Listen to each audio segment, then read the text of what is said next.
Hello, and welcome back to episode 98 of Movies and Us. I'm your host, Marcus. And I'm TJ. And this is the movie review show that reviews genre movies from the beginning sometimes. And today, we are here to review the 2014 release of The Amazing Spider-Man 2! Sure is. This movie was directed by Mark Webb, screenplay by Alex Kurtzman, Roberto Orci, and Jeff Pinkner, story by Alex Kurtzman, Roberto Orci, Jeff Pinkner, and James Vanderbilt. I just want to point out that's why this movie has problems, because there's 4 writers on it. Yeah, they all have their favorite person they want to put into it. Like, oh, let's add this storyline. Let's add this. Yeah. Okay, good. Do you guys care about the mom and dad? I do. Like, I don't want to see that. Produced by Avi Arad and I haven't Matt. heard that name in a while. I was thinking that. Like, man, it's been a minute. And Matt Tolmach. It's a great last name. Tolmach. Starring a few people. We have Andrew Garfield as the titular Spider-Man. Emma Stone as Gwen Stacy. I was trying to make a pun in my head. It's called like Gwen Deadsea, but like it was stupid. Gwen Stacy. Jamie Foxx as Electro. Dana DeHaan as Goblin. Is this Green Goblin, I guess? Or is it Green Goblin? It's Dane DeHaan, and it's the Green Goblin. Green Goblin. Campbell Scott as... who did he play? He's Peter's dad. Oh, okay. Embeth Davids as Peter's mom. Mm-hmm.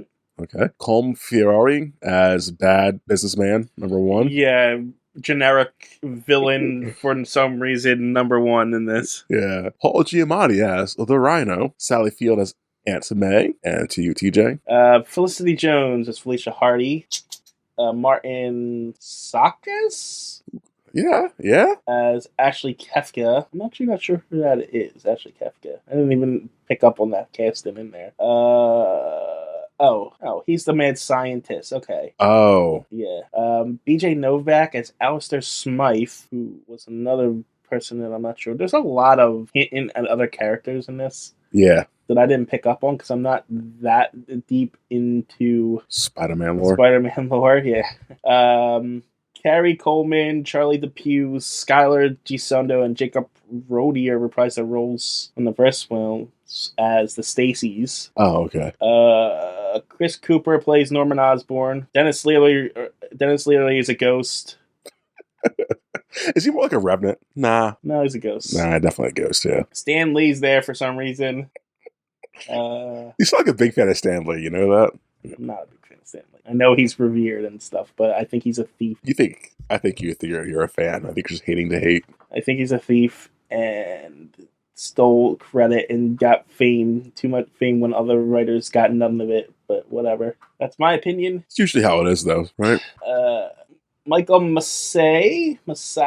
He was the man in the shadows. He's known as the gentleman. Shailene Woodley is apparently Mary Jane Watson, but I didn't see her. Yeah, and I was reading this, like, maybe she was in the background somewhere. Or maybe. Her scenes were cut from the final film, apparently. I was going to say, or maybe there's, like, an extended version of this, or... Yeah, like, apparently her scenes were cut. That makes sense. And then Oldie Bryant. She was in this.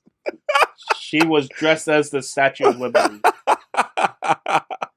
She's a cast member on SNL. Oh, well. If you hover over her name, you see the face, I think you would know who she is. No, I did, and I had no idea who she is. Oh, okay. She's hilarious. Anyway, that's the cast. Yes.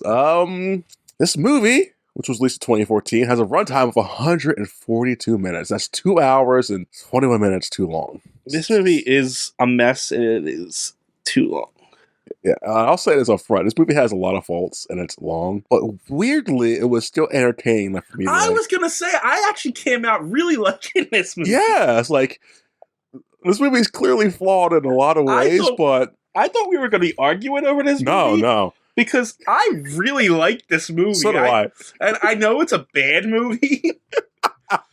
So I guess it's more of a guilty pleasure, but man, did I like this movie. I'm so glad you liked it too. I was like, I don't want to defend this movie to TJ. I'm very glad. No, I was engaged from beginning to end. Even though I was like, why is this happening? I was like, man, this movie, I really like this movie. If this movie was a little bit tighter and dropped some subplots, to easily be like one of the best Spider-Man movies ever. Yeah, I agree. And like, I don't. I won't get into the things I don't like about this movie, but the things I like about the movie, like, damn, I more of really, this. really like. Yeah. Yes. They're So really, really good. I remember feeling this way too when I first saw it. And I was like, I'm not gonna feel the same way after watching it this time. But oh no, this is still holds up. Like, I wish it would have made more of these ones. Yeah, I mean, we argued about Andrew Garfield in the last one, Yes. since you didn't like him, but I think he's my favorite Spider-Man. He's better in this movie. Like, this movie, he's leagues better than the first one. And the chemistry between him and Emma Stone is amazing. TJ, like, oh my god, such a cute couple.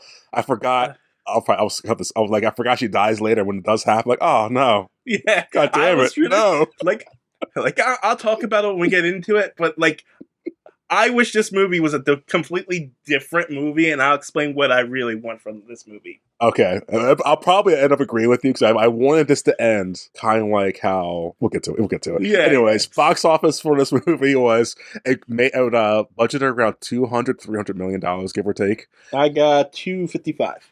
255. That's not bad. And it made a lot. It made $700 million worldwide. Sure did. That's good. And it didn't get a sequel, and I'm so sad about that. Well, the reason it didn't get a sequel is because it was critically panned. I don't care. And then Marvel came in and said, "Can we have Spider-Man?" And they're like, "Yeah." I get that, but people like this. I get it has its issues, but yeah, I know. Damn it. I know. I like rewatched it. I'm like, I wish there was more too. Yeah. For as bad as this movie had its parts, like, I wish there was more. But with that $700 million box office, this movie lands in the top 10 of the worldwide box office 2014. I guess we'll go to 10 through 5, I guess. No, we could do all 10, actually, because... No, we can't do all 10. Let's do 10 through 5. At number 10 was Interstellar with $677 million. It's a Christopher Nolan movie. It's long. Yeah, I think we talked about this list before. Did we? We did. That's right. So at number 9, we do have The Amazing Spider-Man 2 with $708 million, which lost to number 8, Dawn of the Planet of the Apes, 710. Captain America: Winter Soldier at number 7 was 714. Man, we are on a string of really good movies. I know. Because TJ. we just covered Captain America not too long ago. Uh-huh. What's coming in next for us is the number 6, X-Men: Days of Future Past, at $746 million. I hope that one doesn't let us down. Maybe. I don't know. And I'll stop at number 6. Yeah. No, yeah. I remember this year having some really solid movies. As I'm scrolling down, I said some of them before, but they're just good movies that came out this year. So it happens. There's some good years of movies, and there's some just like really bad years of movies. Yeah. Do you want to talk about anything behind the scenes? I actually got 2 interesting tidbits for behind the scenes. What do you have? First, let me see. While they were filming, there was a bit of a controversy because they were filming the decision to film in Williamsburg, Brooklyn, near the Passover holiday caused some controversy, as critics believed that it was culturally insensitive and would cause problems with parking. Wait, what? Well, I'm sorry, what? Apparently there was a controversy because they were filming near Passover. Oh, Passover. Okay, I was like, what's so culturally? I'm not Jewish, so I don't know how that'd be messed up. So they decided to work with the community and then adjust their production activities for Passover. That's pretty cool. So yeah, I mean, it was just a neat little interesting tidbit there. And then this is really interesting. For its London premiere, did it premiere in London? When did it actually come out? This movie came out in America on May 2nd. Okay, so London premiere must have been its own separate premiere. I guess it's just its premiere in London. But in its premiere in London, there was a mid-credit teaser scene from X-Men: Days of Future Past. Oh. Due to an existing deal with Webb, who I think is the director of this movie, and 20th Century Fox, in which Fox allowed Webb to direct the film if Sony would promote the X-Men film for free. Oh, that's pretty cool. The scene was set during Vietnam, shows Mystique, Jennifer Lawrence, a rogue mutant trying to infiltrate a military camp led by William Stryker in an attempt to recruit fellow mutants Havoc and Toad. Wow. The scene inclusion in this sparked some confusion among the United Kingdom, who thought, hey, is there an X-Men Spider-Man crossover film happening? Yeah, that's what you would think, right? Yeah, I mean, 2 different companies at this time. That was Sony and Fox, so... Yeah, but still, like, okay, with one's and the other, so it must be a crossover eventually. Yeah, so I thought that was interesting. Yeah, fascinating. And then this movie also won 3 awards. Oh, God. Did it really? Yeah, it won 2 ASCAP awards. ASCAP awards? I don't know what that is. American Society of Composers, Authors, and publishers. Okay, well, it won top box office films, and it won the ASCAP Honors Top Films and TV Composers, Hans Zimmerman and the Magnificent Six. Huh. Again, I don't care for awards, so I'm glad they got acknowledged because I like the soundtrack to this movie a lot. Yeah, The it's score pretty and good. the music. And then Emma Stone won the Kids' Choice Award for Favorite Actress, which I can see. I mean, honestly, she's probably the best actor in this movie. Yeah. I was like, can I debate this with TJ? Like, nah, Jamie Foxx was Jamie Foxx. Andrew Garfield was okay. I mean, I love Andrew Garfield, but like anytime she was on screen, it was like that was the movie. You know what I mean? It was, but I guess we'll get to it. But yeah, I agree. I can agree. I could definitely agree. Here's another fun tidbit I know off the top of my head about this movie. I remember hearing years before this movie even came out that Paul Giamatti always wanted to play the Rhino. They might have mentioned it in this. So him being the Rhino in this isn't Weird Al plays because he always wanted to play that character. Oh So no! that's a fun What's fact. weird is they gave him some weird Russian accent thing. Well, yeah, I guess is the character Russian? I guess in the comics or no? I mean, a little bit. I mean, Okay, not he's just- really. It depends on your interpretation. He's like a big, bulky guy. I don't Yeah. think he's Russian though. Okay, he just took Just- liberty to go full on Russian with it. a bit. Yeah. I mean, he might not even be Russian. He sounded like Spider. Something along that province of the world. Yeah, whatever. Anything else we'll talk about before we get into this? Well, I do got trailers. You always sound so excited with that. Well, this might be the worst set of trailers that I've ever had. Oh God, what are they? But like, I have the 2-disc Blu-ray DVD combo of Amazing Spider-Man 2. Okay, Blu-ray had no trailers, which is usual. It's not usual. so I was like, "Well, I'm about to put the DVD and see if I got any trailers." Oh no. And I got some trailers, all right. But before I get to the trailers, I also got some other things in here. For some reason, there's a bunch of coupons in this for Budick lunch meat, Old Wisconsin turkey bites, White Castle burger sliders. Gross. $1 off past White Castle.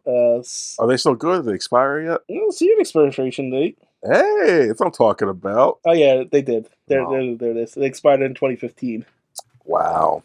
Okay, whatever. I got $1 off of Spiderweb Pizza. I don't even know what that is. $1 off Bean Eatos. I don't know what that is either. Yeah. I guess that's it. Oh, and Klondike Gourmet. I just thought it was weird. They gave me coupons for food in my DVD. That's very weird. I mean, I guess it's targeted to the kids. So I was like, hey, kids. No kid wants any of that kind of crap. No, It's like for stoners or anything. Here you go, stoner. Take this. But yeah, good trailers. What trailer did you get? Well, the first 2 trailers I got was for Worldwide Orphans, the charity Andrew Garfield and that science lady was Okay. about him that we got in Amazing Spider-Man 1. Yes. So he's still doing that. Forgot about that. And then I got another thing from Energy Star climate change activists. So they're pushing that too now. Don't say it like that. Well, I mean, Some no, goddamn provoke liberals trying to push climate change now too. it's just a weird thing to push in a Amazing Spider-Man 2 DVD is all. Like, more power to Andrew Garfield for being an activist and stuff and trying to save the world. But, Liberal Hollywood, man. Liberal Hollywood. Pushing their agenda down our throats. I'm just saying a 30-second commercial about climate change Energy Star, it's not going to get me to look into it. No, that commercial probably did a lot of harm to the environment anyway, so. Yeah, so it's like, But hey, that's the thought, I guess, right? It's the thought. yeah, like I have no malice towards Andrew Garfield for trying to push it because you know it's him. No. I don't like his acting, but I don't hate the guy because I don't know the guy, so. But yeah. And then we get into the actual trailers. My God.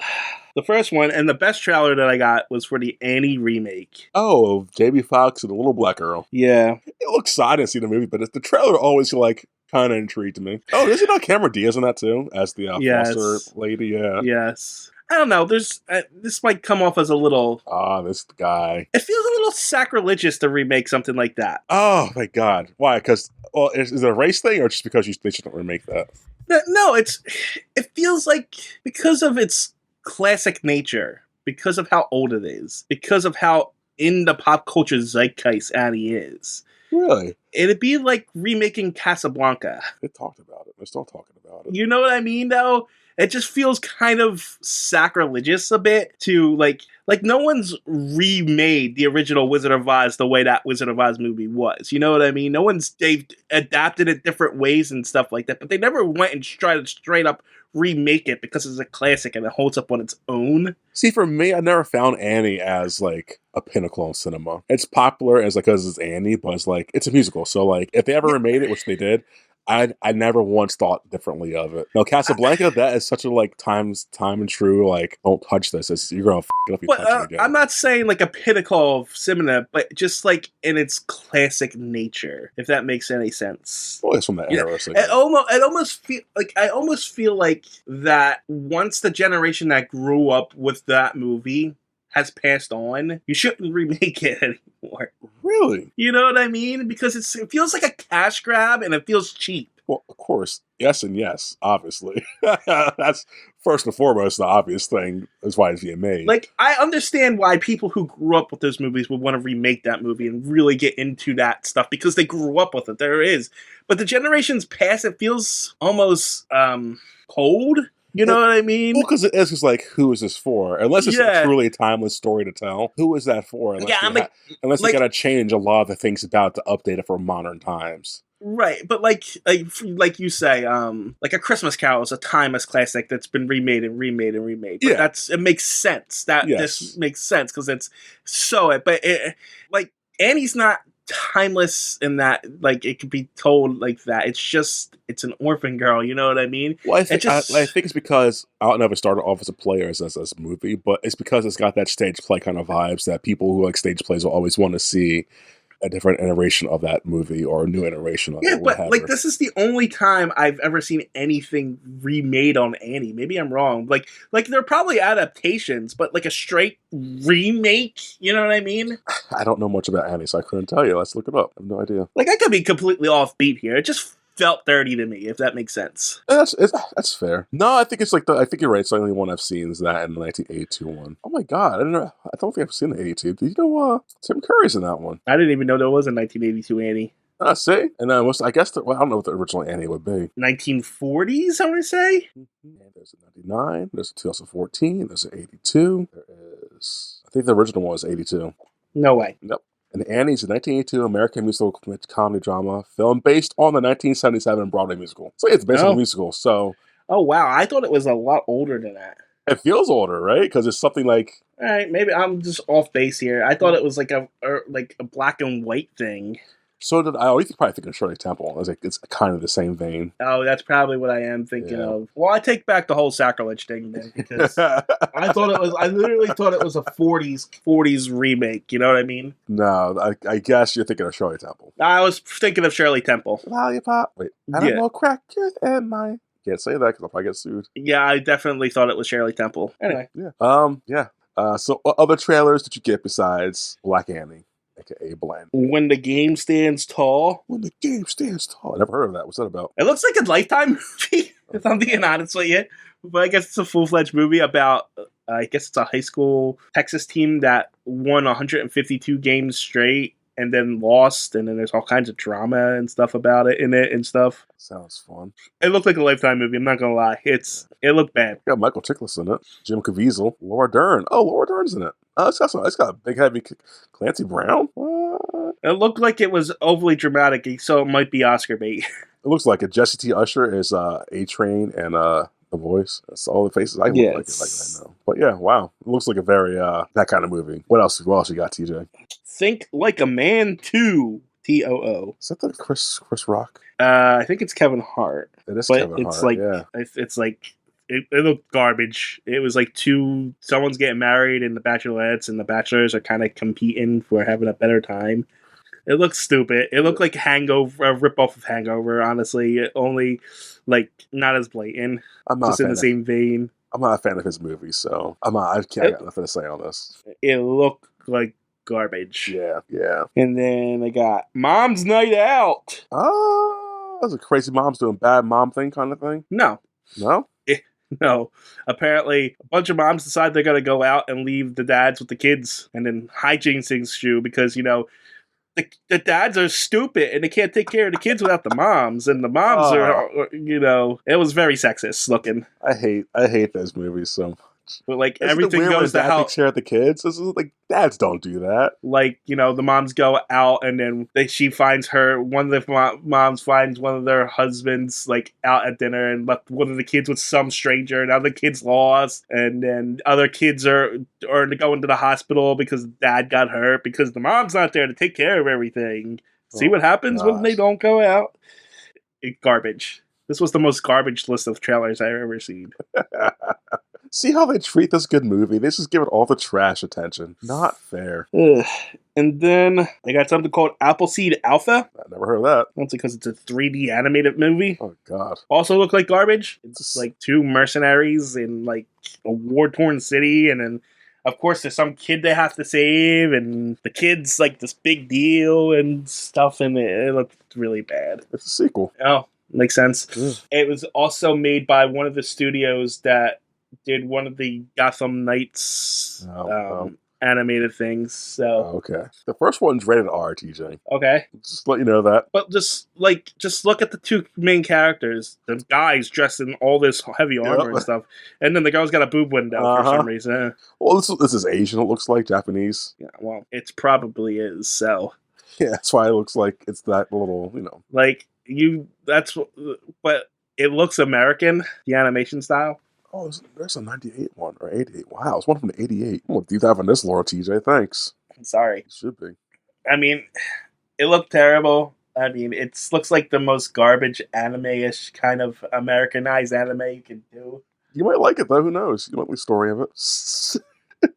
No, I can already tell from the topics that it feels very in the vein of like Akira, as far as not like body horror and stuff like that, but like that dark, that really dark tone, which I really don't like. Well, the first one from 1988, oh, that's the first one, not, but it says, in the vast futuristic city built on the ashes of a third world war, a police officer and her cyborg partner fight terrorism. Yeah, like it's actually made by the people who made Ghost of the Shell. Yeah. But so, I mean, and don't get me wrong, that's a good show. That's a good movie, good series. Ghost of the Shell, Sailor Complex. Sean hated it. My anime and hosts really hates Ghost in the Shell. He thought he just couldn't get into it. What? I actually really liked it. Well, to be fair, he didn't like this TV show, The Standalone Complex. He thought the movie was okay. Which movie? The original? Okay. The original Ghost in the Shell movie. But The Standalone Complex, the TV should have followed it. He didn't really like, but I liked it. That's fair. So that's fair. But yeah, he usually likes the stuff that is more popular. So that's it's what funny. I'm saying. I'm surprised. But yeah, so you gotta really like it, and like I don't like that grim dark garbage because it's not garbage, TJ. Jeez. It's usually just dark to be dark. It's just mean for mean's sake. You know what I mean? You sound pretty weak to me, TJ. Yeah. Anything else trailer wise? No. Nope. So nothing else. I guess that leads us into the movie review proper, huh? Yeah.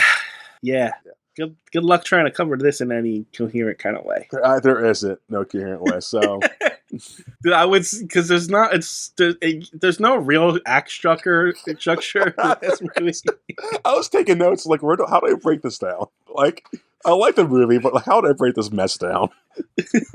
It's a beautiful dumpster fire in this movie. Yeah, it definitely is.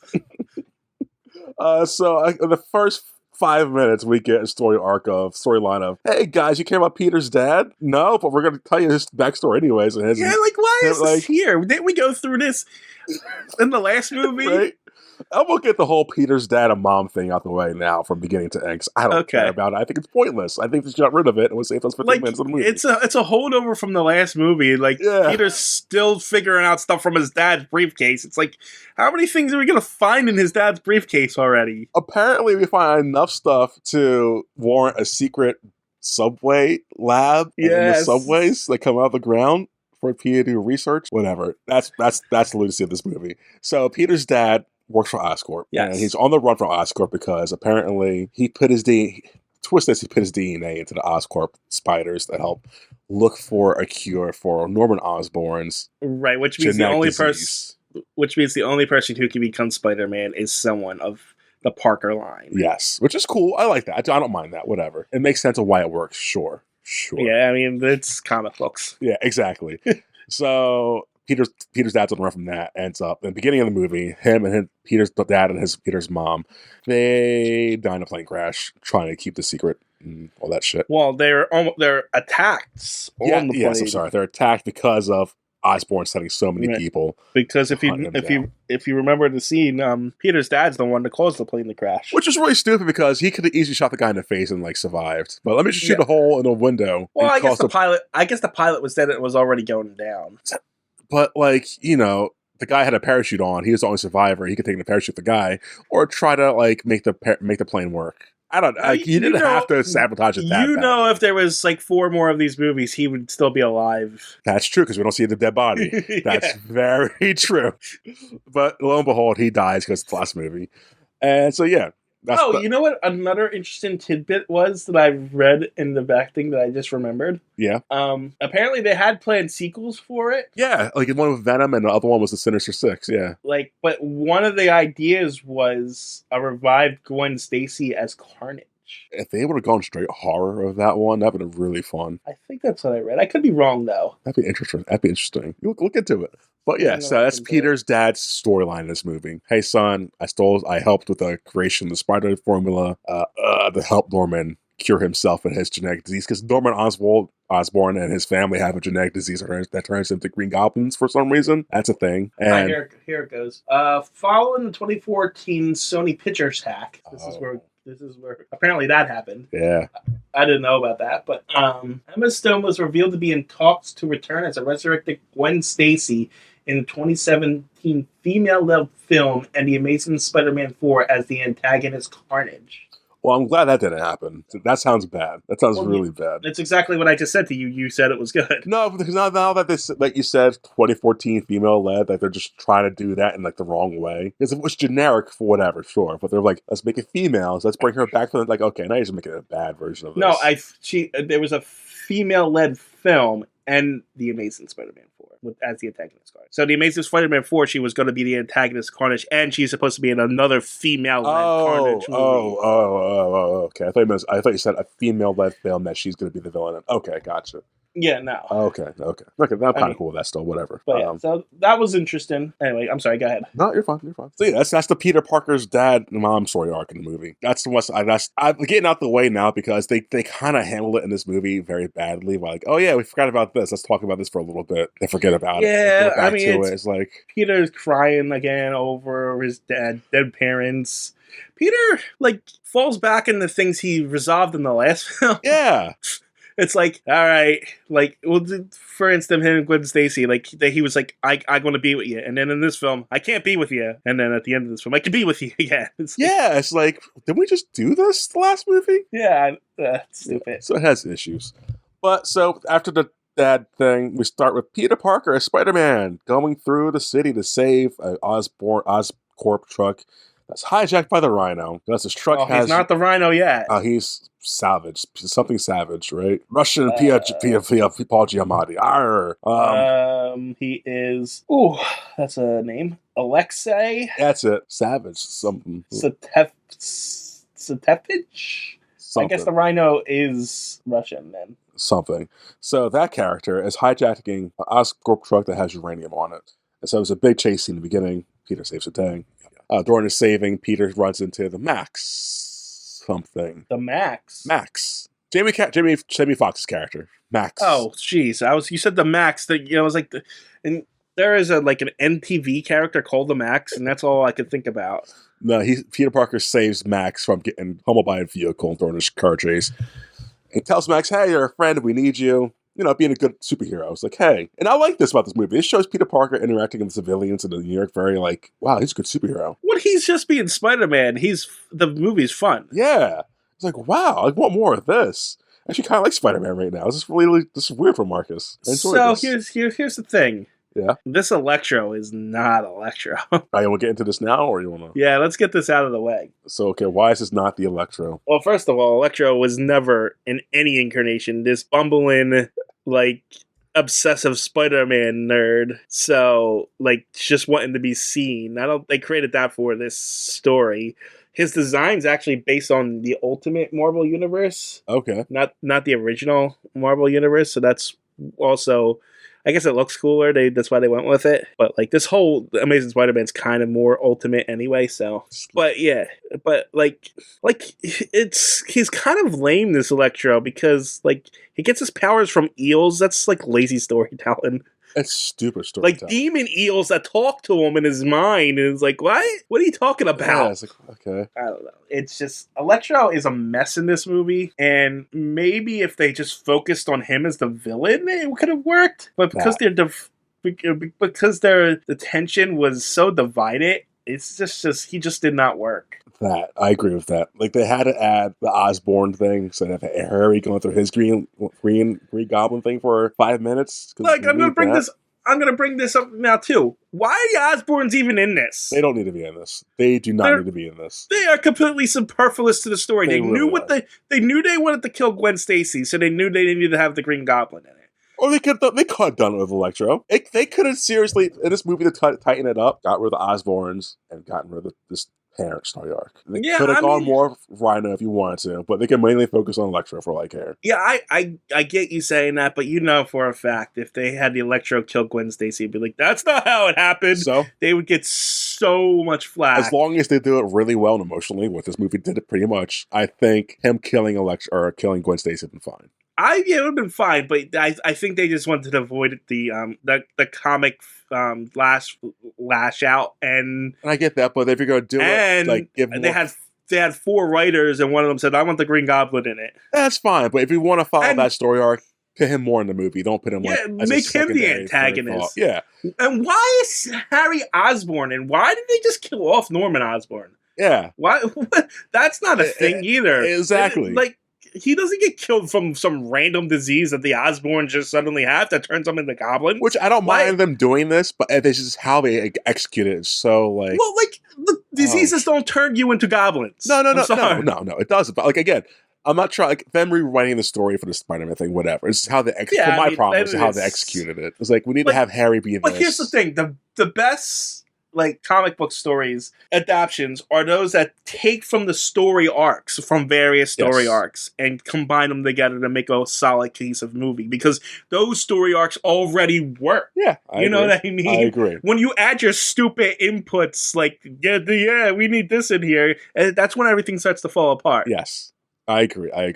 And I comparing this to the Sam Raimi ones, why that Harry arc worked, because they had 3 movies for that Harry arc to work. What's up? By the way, that was another thing I thought. They wanted to bring Sam Raimi back for Amazing Spider-Man 4. I would be fine with that. So that was another thing that I read. Yeah, but yeah. So again, it's just we need a Green Goblin in this, and it had to be Harry because whatever reasons they had.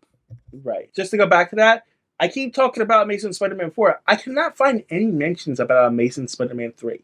Because if they already had it planned out, it was 1, 2, Prophet, 4. I don't know.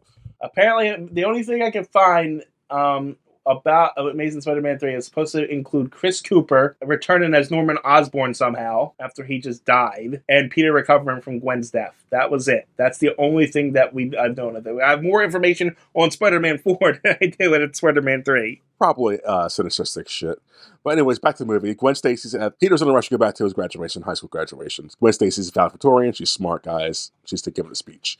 Peter shows up. Well, the speech is important. It's very important. It's very touching. It ties into later when she dies and Peter sees it. Yeah, it's like foreshadowing. This whole movie with her is foreshadowing. Yes. And so Peter and her story arc throughout this movie is they really can't be together because Peter can't be, because he keeps seeing her dead dad. He's like, he doesn't want to get in trouble and getting hurt and or dying. Nudge, nudge. What I do like about this breakup, it's stupid and contrived and stuff like that, but like she gets fed up and she's like, well, I'm not doing this anymore. I'm breaking up with you now. Yeah. Stop! I'm not having you break up with me every 30 seconds. This is it. We're done. That's fair. And then she reaches out later and says, "Let's be friends." You know, I still care about you. I don't want to like see you depressed. So we should be in each other's life for you. We're just on different paths. And I think that's mature. I think that's fair. I think that's how a superhero should, at that age, that's how a superhero should have a relationship. Like, I can't be with anyone. I like that he's got survivor's guilt, or I guess PTSD, whatever you want to call it, with her and him and her dad. Well, I mean, it's believable. I mean, the one thing that his dad acknowledges him as Spider-Man at the end of it, which is something he's kind of been wanting, and like he's got the respect of this officer, his girlfriend's dad, and then the one thing he asked for in his deathbed is to keep his daughter out of it. Yeah. And it's just like, I get it, but we resolved at the end of the last movie. Exactly. So we don't need another 2.5 hours of this movie. Right. Yeah. No, I agree. Then we get a Spider-Man montage of him saving the city and just being a great, upstanding superhero. Max, like I said, we see Max as a fanboy because Spider-Man's like, hey, I acknowledge you and see you. It's his birthday today at the Oscorp. No one's paying attention. He also takes claim for making the new energy grid for Oscorp, which is now running against around the city. It's plot points, guys, because he's Electro and energy, electricity. Aunt May's got a secret from Peter. She is a student nurse now because she wants to keep that from Peter because reasons. Yeah. Because Peter's got secrets and she needs secrets. Because she's not an old lady who doesn't want to be involved in drama like that for some reason, right? Yeah, but to be fair, anytime those two are on screen talking to each other, I love that. The chemistry and the character and the acting in these movies from everyone, even Jamie Foxx's dumb Electro, it's fantastic. Yeah, it's believable. The characters are believable. But my favorite scenes were Andrew Garfield and Emma Stone, and then Andrew Garfield and Sally. What's her name? Sally Fields. Yeah, yes. Sally Field, because they were so good. Yes, they know how to bounce off each other. Like I the first one, like Andrew Garfield's bumbling, baffling bullshit was too much. This one, it was like, I guess it was the same level, but it was just more digestible for me, I guess. Genuine? It felt more genuine, I guess. More tolerable. I don't know, I guess. I don't want to say genuine, because I still don't care for it, but it was just better. Well, like, it was also in the first one, he really didn't have anybody to bounce it off of. No, yeah. And this one, he's always kind of bouncing it off of Gwen. Yes, and she gives it right back to him. And she gives it right back to him and makes it work. Yes. Like, their chemistry is amazing. And also, I guess by this time, I know they started dating, but I don't know if it started during the first one or after the first one, but I think they were dating at this time. Yes, and that's probably helped their chemistry on screen. Without a doubt, you could see it. Yes, so that's why it probably was better for me in this one than the first one. Probably. So that would make sense. Yeah, I mean, it was obvious on screen here. Yes, and it's like, yeah, they're cute together. They're adorable. They're definitely like into each other. Yeah. Okay, back to the movie. We got Harry's come back home, guys, because he was in boarding school. Yeah. But I thought Norman said, or Harry said, he was sent to boarding school when he was 16. At a young age. Yeah. I thought they said 16, which would have only been 4 years from now. But he hasn't seen Peter since he was 8. Maybe I heard it wrong. He's been away for a long time. He even had a French model thing. He said later. He's been all around. Yeah. Who knows what his backstory is? His backstory is he wasn't there.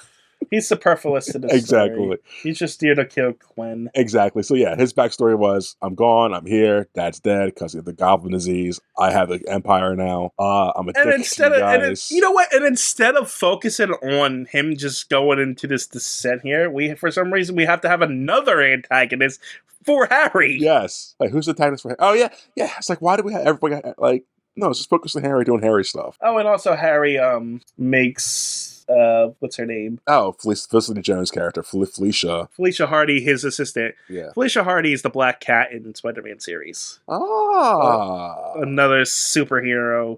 Also love interest of Peter. Makes sense. So, look at that. Another thing here. Look, the Black Cat's here. Why? She's superfluous to the story. For the sequel, guys. She's superfluous here too. It's not like she was Scarlett Johansson in Iron Man 2. Yeah, not like these characters they're showing us are actually like charactering. No, they're just there and they're gone. Like, okay, that's it. This movie definitely has the Mummy Universal Monsters problem. It's trying to set things up. That's all it's doing is setting things up. It's fanboys got together, wrote a movie. Whereas the original Amazing Spider-Man was just an Amazing Spider-Man movie. Exactly. This is like, say, sequel bait, right, guys? Right? Maybe you can follow these characters later on, maybe. Who knows? So we go back to Max, and he's got to stay back to work and fix electrical problems by himself. And the security guys want to run the electrical grid for him. Why is the electrical grid powered by electrical eels? Yeah, it's just electricity around electrical eel tanks full of water because that's safe, right? With no tops on them, so you can fall through them. I'm pretty sure we can run electricity without electrical eels. Yeah, because, they're special Oscorp genetic electrical eels. If I go to my local electric company Power, is there going to be eel tanks in there? They don't tell you why they're there. They're just like, okay. They're just there for reasons because it's Oscorp. Yeah, they gotta have eels, and it's pretty looking. I don't. Those eels look garbage. They're 3D eels. Yeah, they look They're bad. bad. They're evil demon eels too, because they apparently talk to you And stuff. they're magical because when Max falls in, he falls in by the way and dies. They fix his gap in his tooth. You know, like that a little bit, TJ. I didn't even catch that. No, oh my god, it's great. The electricity forms his teeth back together because, yeah, I did see the teeth, and I didn't know why they were showing me the teeth. I didn't even catch it. no, he had a gap beforehand. And then after that death, we get some Harry meets Oz. Harry sees Pete, and they bond again. Like, hey, we miss you guys. Harry, Oscorp bad guys are trying to cover up Max's death. And they're trying to plan to get Harry out of the business because they don't like him as the top guy because reasons. And Harry wants to meet Peter. Is that yet or no? He wants to. Electro rises from the dead. He's electrifying shit. Peter goes on a date with Gwen Stacy. It's a cute little date, and he kind of talks to her like, "Hey, I'm kind of stalking you. I slipped out by accident. Sorry, I'm not weird. I just like you a lot." You know, in any other scene, that would be weird with the way that interaction was. Like, yeah, I'm following you. In any other scene, that would be weird. It was still weird to me. I know what you're talking about. It was like, but it was still charming in this one, if it makes sense. It was. You know what I mean? Like if Tobey Maguire would have said like, "Yo, Tobe, don't say." Yeah. But even the fact that Gwen Stacy kind of knew it, and that she understands the reasons why. We understand the reasons why he's doing it. Like, the interactions between them were done so well. Yes. Like, she knows he's not being stalking her for the sake because he's a creeper. He's doing it because he's genuinely concerned that she's going to get in trouble because he's Spider-Man. Yeah, he's Spider-Man. He saw her dad die and he knows the issues. He gets it. Yeah. So he's a bit paranoid he's overprotective as hell. Don't get me wrong. But like, they understand each other to a point, it's just really good. It's refreshing. Like, these characters aren't like out of pocket or like, how dare you, or do you understand me? Like, they're humans. They seem like they're really human. The romance in this is the best part of this movie. Yeah, which weirdly. we never say that. No, yeah. The romance is usually the downfall of the movie, but it's like, I'm just gonna say it here. I kind of wish this movie was just their romance with him doing Spider-Man things on the side. This didn't need a villain. No, I'll take a villain. You still need a villain. You need someone. If she's gonna die, like a main. No, like, it doesn't need a main villain. Maybe he stops Dr. Octopus here, stops another villain over here. You don't even overarching villain. Just him dealing with her going to England and then dealing with, and maybe in the background have Harry slowly devolving and then figuring out he's Peter and then kill her at the end. But even then, I would have rather seen the resolution where it's like, so spoiler, she's going to England. I would have rather seen him go to England with her, him fighting crime in England, and just it ended. Nah. I accept that, but I would rather have seen the story arc we have here with her dying and the thing. And I don't mind it being Harry or Electro, but someone. We don't need 2 or 3 villains in this movie. But I do agree, we do need to see more of those two. Gwen. Like, I would rather just seen the relationship with everything else in the background. That's how good the relationship is. That's fair. I'll give you that. Like, because all this other stuff seems to be just distracting from the rest of the movie. Yeah, it gets in the way a little bit. Yeah, so like the action is pretty, but it's kind of like it's the action. For the first time, I kind of wish they hadn't followed the comics. I didn't really want Gwen Stacy to die. No, but that's why their death scene so much. That's why I want it in here, because it's like, I don't want this character to die because her and him are so well together. Like, I don't want to see her die, but her dying is like, damn. But my problem with it is it was so foreshadowed. Well, that too, because of bad writing. It's so foreshadowed in this. I would have rather them gone to England and the movie end there, and then we do a proper Green Goblin in another film, and then her dying there. No, I think the proper Green Goblin. I think her die. I think this movie should end on a sad note. I like the uplifting note you have. But I think, and I don't agree with what you're saying though. Thinking about, like, I wouldn't have mind seeing a third one of her dying in there. That be the Gwen Stacy trilogy. I'm fine with that. I think that would have worked better because we would have had more time to build up the time. Build up their time, build up the Green Goblin, build up the villains, have time devoted to it. We can focus completely on this, like, everything, and we just have more time to flesh out the stuff that matters instead of just shoving all this garbage in here that we don't need. I will give you that. If time allotted was that, I would like to see the 3 movie arc of that. But if they had to force it into this one, I don't mind seeing her. Yeah, I mean, like, it's fine as it is. Like, it was still like, oh, shit, she's dead at the end. It's like still a gasping moment, so to speak, you know? Yeah. Like, if you've never seen this movie before, you don't know Spider-Man, you don't know that's going to happen. No, I didn't know it was going to happen. So when I first saw it like years back, like, oh no, that's upsetting. I like them too. But, I mean, it was weird. Even, like, as a Spider-Man fan, you wouldn't have expected it unless you were going in knowing that was going to happen, because she dies from a bridge. Yes. Falling from a bridge or a build. Actually, it's a building. They say bridge a lot in continuity, but I just reviewed that comic not too long ago. Yeah. And it was all she got thrown off a building by the Green Goblin. Oh, wow. But this was in a clock tower for some reason. She could have died in the London Clock Tower, the Big Ben. Yeah. In your story, she could have died there if you wanted to. Yeah, no. The more I go over this movie, the more I'm lamenting what we could have had. And you can't do that in this kind of movie. I mean, you can, but like you just can't fall in the trap of rewriting this movie. Yeah, I know, but it's like... It's easy to, because this movie needs a script document, a motherfucker. Because you could tell there's a couple good writers here. Yes, and the other writers like, we need this, and we need this. Yeah, like, there's a great movie trying to come out here. Yes. And it's just not here. We need to follow the dad mystery. No, we don't. We don't care. Like, what did the dad mystery even give us? Nothing, TJ. Nothing. It told us spider bullshit, and only Peter could have it. That's it. Yeah, because it was nothing, right? No, there was nothing. It was pointless, TJ. I hated that arc. What was the project he was working on? It was Project No One Cares. That's what it was. It was Project something. It was a project that tied Peter and to Harry and Norman, because it help cure the Green Goblin disease, ideally. The project, because later Harry puts the disease or the cure into his body, and it makes him more of a Green Goblin, because... Well, he doesn't put a cure, he puts the spider venom in. Yeah, whatever bullshit. That was distracted from the project, because it all ties into the project, but the project verily has forcefully into the story. It's bad. So, like, it was superfluous, essentially. Yes. I hated it. It did feel like when Spider-Man beats Electro here, the movie felt like it should have been over. Yeah. And then it kept going. And then we, okay, it's over, and then you hear the Goblin laugh, like, oh, we got this going on now for another 5 minutes? It's like, goddamn it. It was like, oh shit, we forgot to kill Gwen Stacy. Hold on. Here, Goblin picks her up, drops her. Like, okay, cool. And then we get a more... Hold on, let me get to that, TJ. Jesus. Where was I? Electro rises. Electro does... Well, let me skip through all this shit, so hold on. So Electro does his thing. Harry's back with Peter.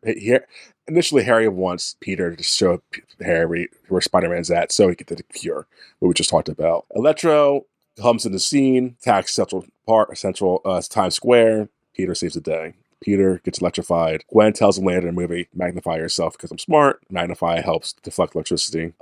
Second act is, like you said, it's character development, trauma, shit like that.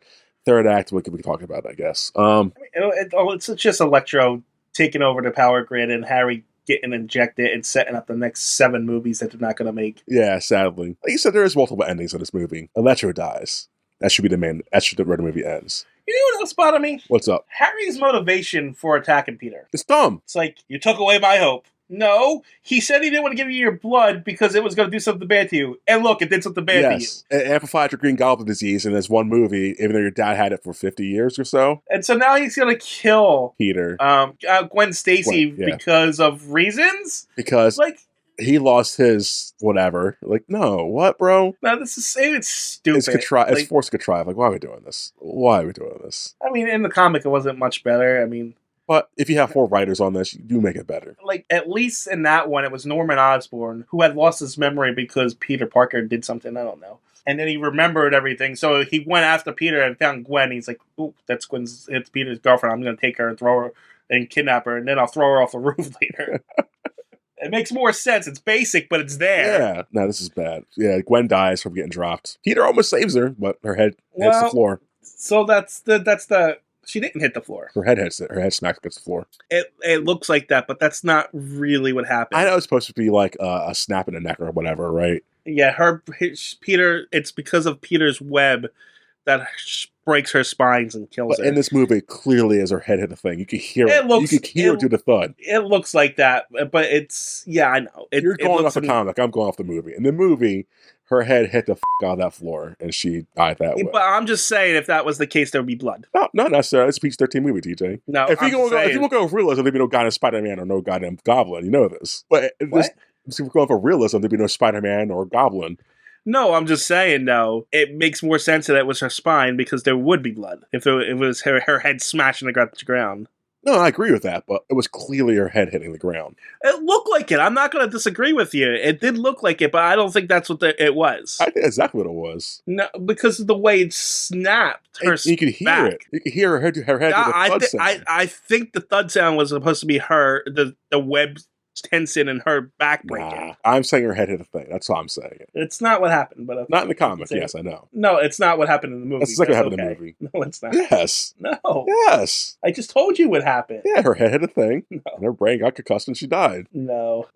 Yes, TJ. This is a stupid argument we're having. Either way, she's dead. It's sad. Yeah. She's dead. It's very sad.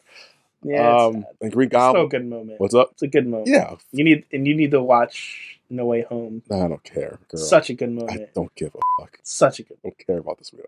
I do not want to watch those movies at all. Great movies. Nope, not at all. So I guess then Goblin's apprehended. He's put in prison. There's a sad funeral scene. Peter's sad. Aunt May says some inspirational shit. I don't recall. No, she doesn't. She doesn't say anything. She says, Peter, heavy box, lighter heart. Shit like that.